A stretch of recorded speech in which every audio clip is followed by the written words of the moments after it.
The Department of Health Western Visayas Center for Health Development allocated over 5.98 billion pesos in health emergency allowances across the region. The distribution aims to recognize health workers during the pandemic. Details from Dom Guerra.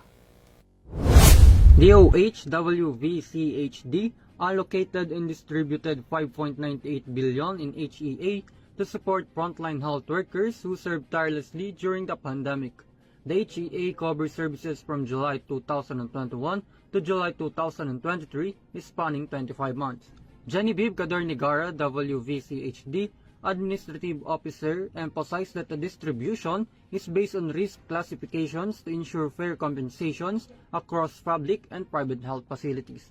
WVCHD Regional Director Adriano Subaan expressed gratitude and recognition for the dedication of health workers, calling them modern-day heroes. He stressed that while the HEA is a crucial support, it only partially recognizes the sacrifices made by frontliners.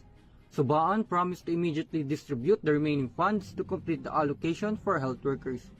This is Dom Guerra for EuroTV News.